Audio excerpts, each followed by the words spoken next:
Welcome to Sleep Story. Let the soothing cadence of a story weave through your consciousness, lulling your body to rest and your mind to tranquility as you drift into dreams on the wings of imagination.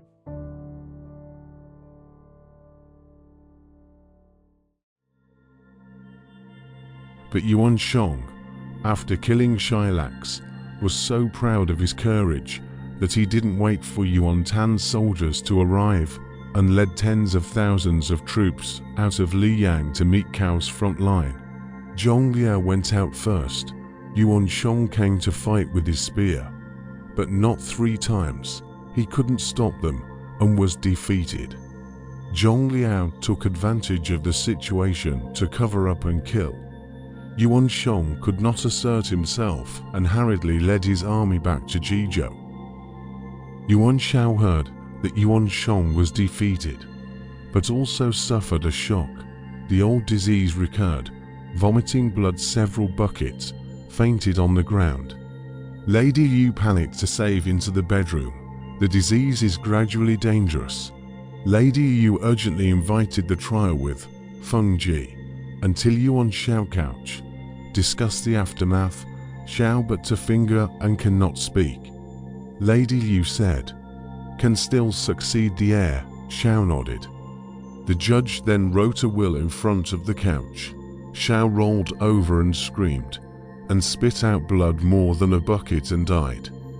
A later poem reads, "The public ministers of the past generation have established a great name, and the young man's intention is to be free.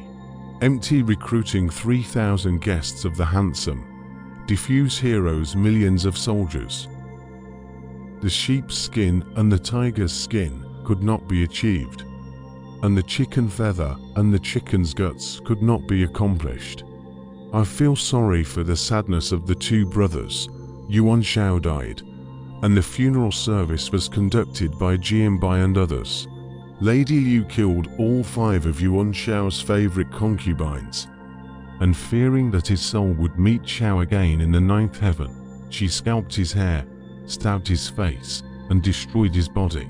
Her jealousy was so vicious. Yuan Shang was afraid that the families of his favorite concubines would be harmed, so he collected them and killed them. Yuan Shang was appointed as the general of the Grand Secretary of State, leading the 4 prefectures of Hebei, Qing, Yu, and He, and sent an envoy to report his funeral. At this time, Yuan Tan had already sent troops away from Qingzhou. Knowing that his father died, he discussed with Guo Tiyu and Dinping. He said, "The Lord is not in Jizhou, and the judge and Feng Ji will set up Xianfu of the master of the state." When quickly, Ding commented, "The trial, Feng to people, will be predetermined plans. If we go quickly, we will be in trouble." Yuan Tan said, "If so, what should we do?" Guo Tiyu said, "We can deploy troops outside the city and watch their movements. A certain person will go there to investigate." Tan complied. Guo Tiyu then entered Jizhou and met Yuan Shang. After the ceremony, Shang asked, "Why didn't you come?" Tiyu said, "Because I am sick in the army. I cannot meet." Shang said, "I was ordered by my father. I was established as the main, plus brother as CHE Cavalry General. At present, the Cao army presses the border. Please brother for the front. I will then deploy troops to meet also." Tiyu said, "No one in the army to discuss good ideas. I would like to beg the trial of Zhengnan, Feng Yuan to 2 people as a supplementary." Shang said, "I also want to rely on these 2 people morning and night to draw a plan, how to leave." Figure said, "However, in the 2 people to send a person to go, how?" Shang had no choice but to ask the 2 to draw lots, and the one who drew the lot would go. Feng Ji. Shang immediately ordered Feng Ji to present a seal with Guo Tiyu to Yuan Tan's army. Ji followed the map to Tan's army. See, Tan is not sick, the heart is uneasy. Offer the seal. Tan was furious and wanted to kill Feng Ji. Guo Tu advised him, Cao's army is pressing on our territory, so we should only keep Feng Ji here, so that he can be at ease. After Cao's army was defeated, it would not be too late to fight for Jizhou. Tan, from his words, he drew up his fortress and went to Liyang, where he met Cao's army. Tan sent General Wang Zhao to fight. Cao sent Su Wang to meet the enemy. The two generals did not fight for several rounds. Su Wang cut Wang Zhao under the horse. Cao's army took advantage of the situation to cover up and kill, and Tan's army was defeated. Tan collected the defeated troops and went to Liyang, and sent someone to seek help from Shang. Shang and Jianbi agreed to send only 5,000 men to help him. When Cao learnt that help was on the way, he sent Li Jin and Li Dian to lead his troops halfway across the river and surrounded them at both ends, killing them all. Yuan Tan was furious when he learnt that Shang had only dispatched 5,000 troops, and that they had been killed in the middle of the road, so he summoned Feng Ji to scold him.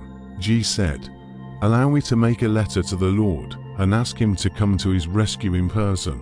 Tan immediately ordered Ji to write a book, sent to Jizhou to Yuan Shang, and the trial match to discuss.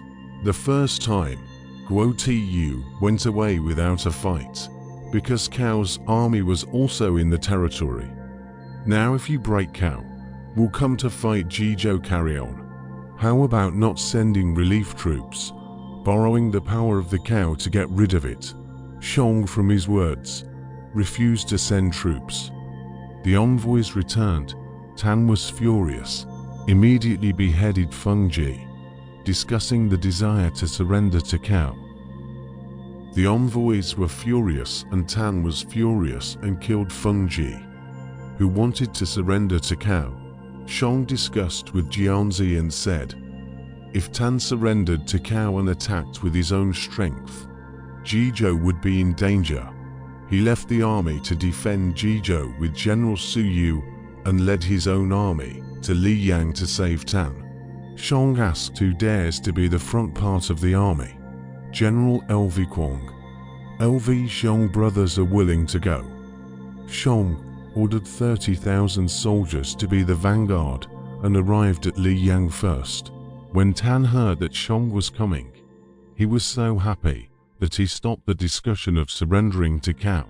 Tan was in the center of the city, and Shang was outside the city as a hand-in-hand.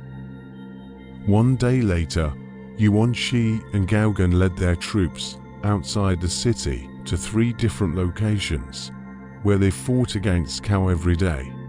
Shang was defeated repeatedly, and Cao's troops won repeatedly. To Jianan 8 years in the spring of February, the Fuck split the attack. Yuan Tan, Yuan Shi, Yuan Shang, Gaogan were defeated, abandoned Liyang and left. The army chased them to Jizhou. Tan and Shang entered the city to hold on. Shi and Yu were 30 miles away from the city and set up a fortress, bluffing. Fuck soldiers could not be attacked 4 days. Guo Jia said, Yuan's abolition of the long-standing young, and between the brothers, the power and each tree party. Urgent is to save each other, slow is to fight each other. Not as good as to raise troops to the south to Jingju, Liu Bao, in order to wait for the change of Yuan's brothers. Into and then hit, can be settled in one fell swoop. Also, Cao Hong led his troops to guard Guandu. Cao Hong led his troops to guard Guandu, and then Cao led his army to Jingju. When Tan and Shang heard that Cao's army had retreated, they celebrated with each other. Yuan Shi and Gaogan left. Yuan Tan and Guo Tu. Ding commented, I am the eldest son, but cannot inherit his father's business. Shang is born of a stepmother, but the great title, the heart is really not willing, Tu said. Lord can let troops outside the city, only to invite Xianfu, judge with a drink, ambush knife and axe hand to kill. The big thing is settled, Tan from his words, happily. The special driving Wang Zhu from Qingzhou. Tan will tell this plan. Zhu said, brothers, left and right hand also. Now fight with others, cut off its right hand, and said I will win, and can be achieved. If he abandons his brother, and does not kiss him, who in the world will kiss him? He is a slanderer who separates the flesh and blood. In order to seek the benefit of a day, the original plagiars do not listen. Tan angry, scolded Wang Zhu retired, so that people to invite Yuan Shang. Shang discussed with the judge and the match. The match said, this must be Guo Tu's plan. If you go there, you'll be caught in a trap. Why don't you take advantage of the situation and attack? Yuan Shang did as he was told, and mounted his horse and led 50,000 troops out of the city. Yuan Tan saw Yuan Shang leading his army, and knew that the matter had been disclosed, so he also put on his horse and fought with Shang. When he saw Yuan Tan, he cursed him. Tan cursed him and said, you drugged your father to death, usurped the title, and now you're here to kill your brother. They fought in person, and Yuan Tan was defeated. Shang personally risked the vectors and stones, the conflict to cover up and kill. When Tan led his defeated troops to the plains, Shang withdrew his troops and returned. Yuan Tan and Guo Tu discussed the advancement of troops again, and made Then Bai as the general to lead the troops to come. He was not able to get his troops out of Jizhou. The two armies were facing each other, with flags and drums facing each other. Bik came out to scold the formation. Shang wanted to fight himself, but the general Lv Quang came to fight Then Bik with his horse and sword. The two generals fought countless times, and Quang killed Then Bai under his horse. Tan's troops were defeated again and ran to the plain. The two generals were defeated again and ran to Pingyuan again. Unable to resist, Tan retreated into the plains and held fast. Shang surrounded the city on 3 sides and attacked. Tan discussed with Guo Tu. Guo Tu said, the city is low on food, and his army is very strong, so we are no match for him. I think we can send someone to surrender to Cao Cao, so that Cao Cao will attack Jizhou, and Shang will come back to save him. General lead troops to attack, Shang can be captured. If Cao Cao breaks Shang's army, I will gather his army to reject Cao Cao. Cao's army is far away, food is not enough, will retreat. I can still be based in Jizhou. In order to forge ahead, Tan from his words, asked, who can be a messenger? Tu said, Din Ping's brother Din Bai, words Wozi, see for the plains order. This person is a man of words, can be appointed as an envoy. Tan immediately summoned Shinbi, who gladly came. Tan sent a letter to Vishnu, and made 3,000 troops to send Vishnu out of the country. Vishnu was sent to see Cao Cao, by night and day, when Cao Cao was attacking Liu Bao in Xiping, and the table sent Zhuanda to lead his troops to meet him. Before they met, Din Bai arrived at Cao Cao's fortress. After seeing Cao Cao's salute, Cao Cao asked him what he wanted to do, and he told him that Yuan Tan wanted to see him and presented him with a letter. Fuck read the book, stayed Din Bai in the fortress, gathered the civil and military deliberations. Cheng Yu said, Yuan Tan was attacked by Yuan Shang too quickly, had no choice but to come to surrender. Cannot be trusted. Leave, Chancellor has led his troops here. Can he give up the table and help Tan? Shan Yu said, 3 public words are not good. In my humble opinion, there is something in the world. A new table sits between the protection of the river, Han. Do not dare to show the foot, and its will without the 4 directions can be seen. Yuan's according to the 4 states of the land, with hundreds of thousands of armor. If the 2 sons in harmony, to keep the industry, the world is not yet known. Now multiplied by its brothers attacking each other. The situation is poor and cast me. I raised the troops to remove the first Yuan Shang, and after observing the change, and to destroy the Yuan Tan, the world is settled. This opportunity should not be lost. Cao was delighted, then invited Dinbai to drink wine, said, Yuan Tan's surrender, true or fraud? Yuan Shang's troops, can we win? Vishnu said, Mingong do not ask the true and fraud. Only on its potential can be is. Yuan's successive years of mourning and defeat, military fatigue in the outside, the murder of ministers in the inside, brothers' slander, the country is divided into 2, coupled with hunger and famine, natural disasters and human hardship. No matter wise or foolish, all know that the collapse, this is the time of heaven's destruction of the Yuans. Now Mingong to bring the troops to attack Ya, the army of Yuan Shang, can be won. If Yuan Shang does not return to save him, he will lose his nest. If he does, Tan will attack him. With the might of Lord Ming, he will be able to strike the exhausted crowd like the swift wind sweeping away the autumn leaves. If you don't do this, you'll be able to conquer Jingju, a land of abundance and happiness, where the country and the people are in harmony, and which cannot be shaken. Moreover, the trouble of the 4 directions, no greater than Hebei. Hebei is flat, then the hegemony is complete. Mei Mingong detailed, Fuck rejoiced and said, Hate and Din's Wozi meet late also. On the same day, to supervise the army to take Jizhou, Zhuan feared that the play has a plan, not with the pursuit of the attack, led the troops back to Jingju. But Yuan Shang knew that Cao's army had crossed the river, so he hurriedly led his army back to Ya and ordered Lu Kuang and Lu Xiong to break the back.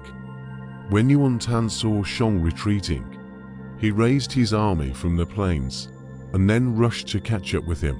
Within dozens of miles, a cannon sounded and 2 armies came out, LV Kuang on the left and LV Xiong on the right, and the 2 brothers intercepted Yuan Tan. Tan Le Hos told the 2 generals said, My father in the day, I did not treat the 2 generals slowly. Now why from my brother and sea forced? The 2 generals heard this, but they dismounted and surrendered to Tan. Tan said, Do not surrender to me, but surrender to Prime Minister Cao. The 2 generals followed Tan back to the camp. Tan waited for Cao's army to arrive and led the 2 generals to see Cao. Cao was so happy that he promised his daughter to Tan as his wife, and asked LV Kuang and LV Xiong to be his matchmakers. Tan asked Cao to attack Jizhou. Cao said, Now the grain and grass are not connected, and it is hard to carry them. I will use the river to curb the Che water into the Bai ditch, so as to open up the grain road, and then advance the troops. He told Tan to stay in the plains. Cao led the army to retreat to Liang, and appointed LV Kuang and LV Xiong as Marquis of Lian, who were at the disposal of the army. Guo Tiu said to Yuan Tan, I'm afraid Cao's promise to marry his daughter is not genuine. Now he has rewarded LV Kuang and LV Xiong and taken them to the army, which is a way to keep the hearts of the people in Hebei. This is a way to keep the hearts of the people in Hebei. My lord, You can engrave to generals' seals and secretly send them to LV Quang and LV Xiong, so that they can act as insiders. When Cao has broken Yuan Shong, he can take advantage of the situation. Tan did as he was told, so he carved to generals' seals and secretly sent them to LV. The two LVs accepted them and reported the seals to Cao Cao. Cao Cao laughed and said, "Tan secretly send a seal, want you and so on for the internal help, after I broke Yuan Shong, in the middle of the matter here. You have the right to accept it. I have my own ideas." Since then, Cao Cao has been determined to kill Tan. And Yuan Shong discussed with Jianzi. Now Cao's troops are transporting grain into the White Gully. They will definitely come to attack Jizhou. So what can we do? Yuan Shong said, "We can send a diatribe to make Wanchong Yingkai to stay in Maochang, to pass the grain road in Shongdang, and make frustrated Chu's son, frustrated Bird, to guard Handan, to be a distant support. The Lord can advance into the plains and attack Yuan Tan. Yuan Tan will be destroyed first, and then Cao will be broken." Yuan Shong was overjoyed, and he left trial mate and Chen Lin to guard Jizhou, and made Ma Yan and Zhongyi the vanguard, and raised an army to attack the plains in the night. Tan knew that Shong soldiers too close, told the emergency in the play. Fuck said, "I'll get Jizhou this time." He's talking. The Suyu from Zukong too heard the Shong and attacked Tan. Into the play said, "Prime Minister sitting here, do not want to wait for heavenly thunderbolt to kill the two Yuan." Fuck laughed and said, "I have expected it." So he made Cao Hong advance troops to attack Yi, and Cao led an army to attack Yingkai. Soldiers to this border, Kai led the army to meet. Kai came out of his horse, and Cao said, "Where is Su Zhongkang?" Su Chu came out at the sound of his voice, and attacked Yingkai with his horse. Kai was caught off guard, was Su Chu a knife cut under the horse. The rest of the crowd ran away. Cao all beckoned to surrender. That is, led troops to take Handan. Frustrated Swan advances to meet him. Zhong Liao went out and fought with Cao. In less than 3 rounds, the Swan was defeated, and Liao chased him from behind. The two horses were not far from each other. Liao took his bow and shot at him, and he fell off his horse. Cao commanded his army to cover up and kill, and all the people ran away, so Cao led his army forward to Jizhou. Cao Hong was already near the city. Cao Hong was already close to the city. Cao made the 3 armies to build a mountain of earth around the city, and secretly dug tunnels to attack the city. The judge with the design of the firm defense. The decree is very strict. The East Gate guard Feng Li, because of drunkenness, has the wrong patrol, with the bitter reproach of the Feng Li had a grudge against him, so he sneaked out of the city and surrendered to Cao. Cao asked about the strategy to break the city. Li said, "The soil inside the southern door is thick. You can dig a tunnel and enter."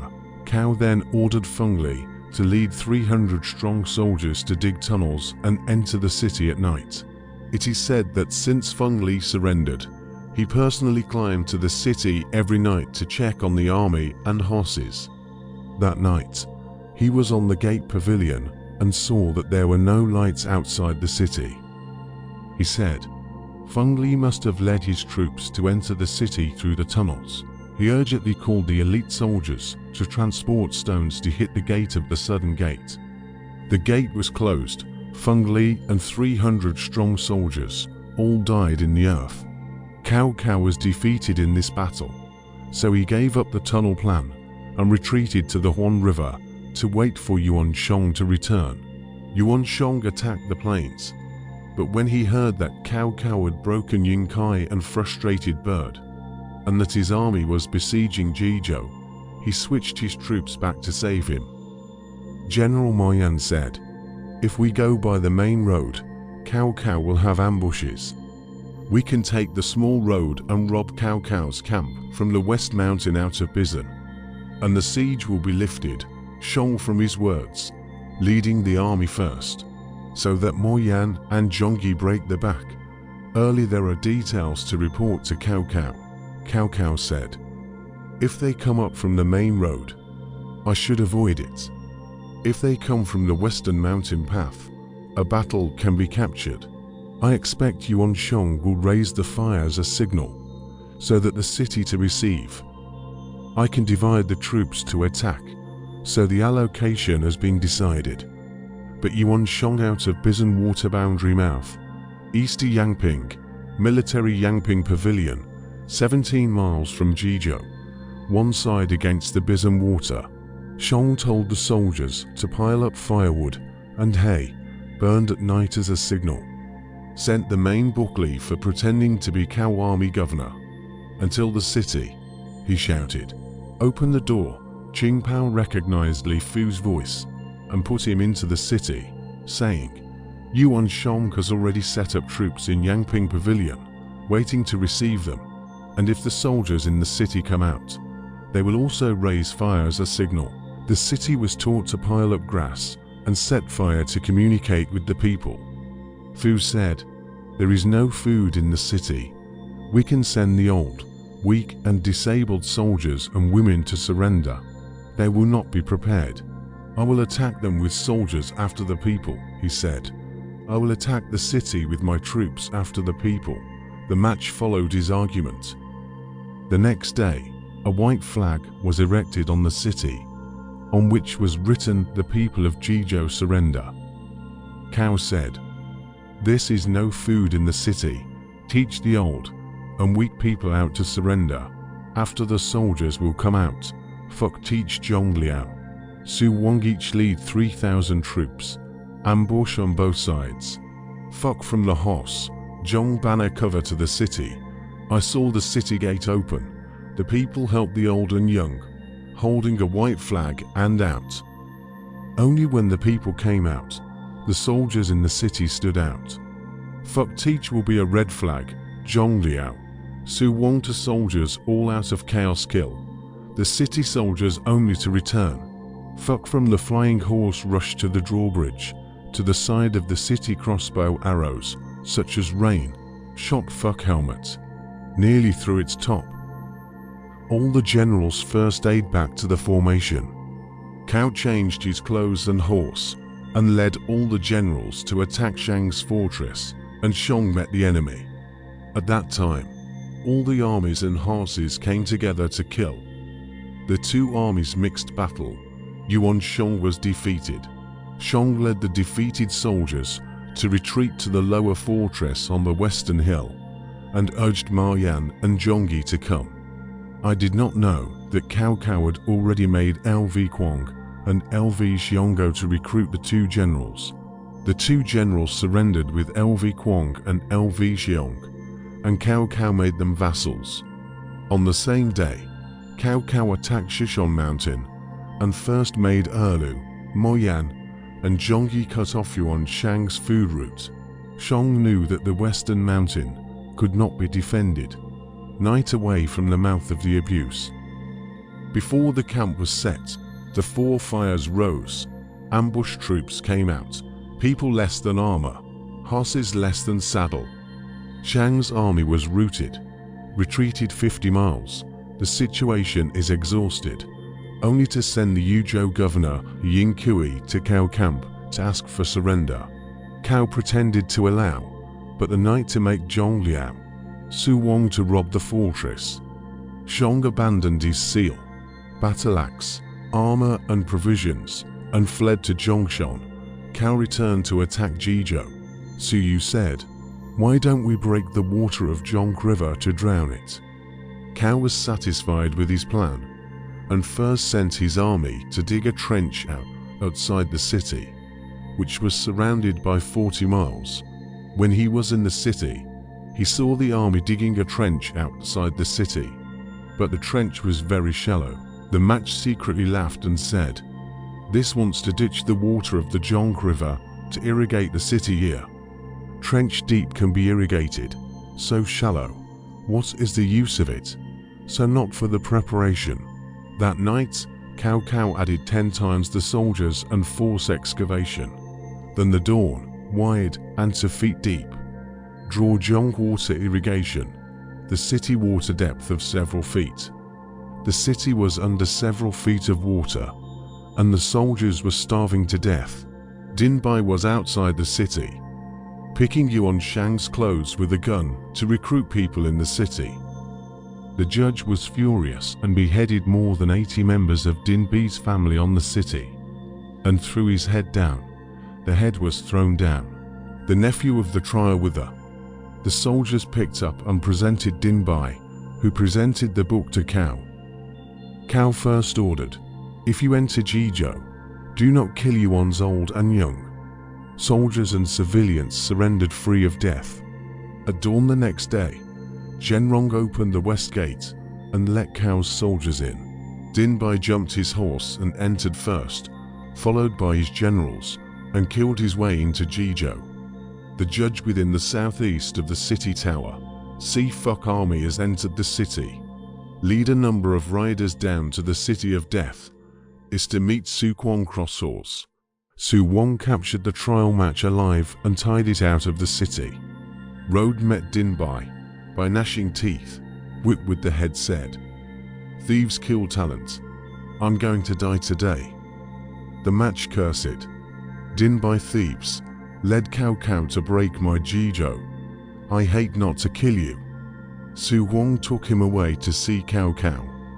Cao said, "Do you know who received me at the Xianming gate?"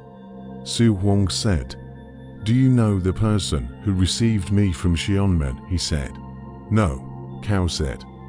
"This is your nephew." Judge Rong also offered. The match said, angrily, "The child cannot, and even here." Fuck said, "Yesterday I went to the city. Why the city of crossbows and arrows?" The match said, "I hate less, I hate it." Cao said, "Qing loyal to Yuan. Cannot not be so.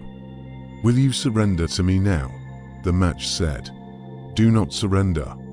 "No surrender," Dinbai cried, and bowed to the ground, said, "Family of more than 80 mouths, all killed by this thief. I hope that the Prime Minister to kill, in order to snow this hate." With said, "I was born for Yuan's subjects, died for Yuan's ghosts, unlike your generation of slanderous flattering thieves. Can quickly chop me." Cao taught to lead out.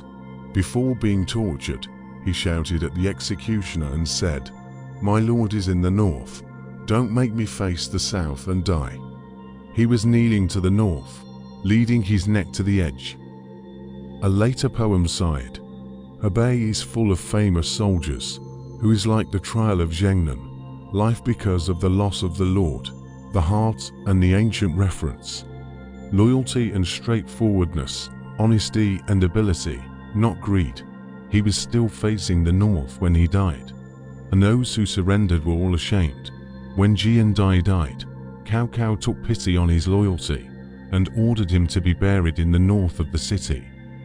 The generals invited Cao Cao to enter the city. Cao Cao was about to get up, only to see the sword and axe man embracing a man too. Cao Cao see, is Chen Lin also? Cao Cao said, "You before for the beginning of the diatribe, but the crime of loan can also. Why is he insulting grandfather?" Lin replied, "The arrow on the string had to send here." The left and right advised Cao to kill him. Cao pity his talent, was pardoned, ordered to engage in. Cao Pai, Cao's eldest son, was 18 years old. Pai was born. There was a cloud of gas, its color green and purple, round like a car cover, covered in his room, and did not dissipate all day. There was a man who said to Cao, "This is also the chair of the Son of Heaven. Your heir will be very valuable." Pai was 8 years old.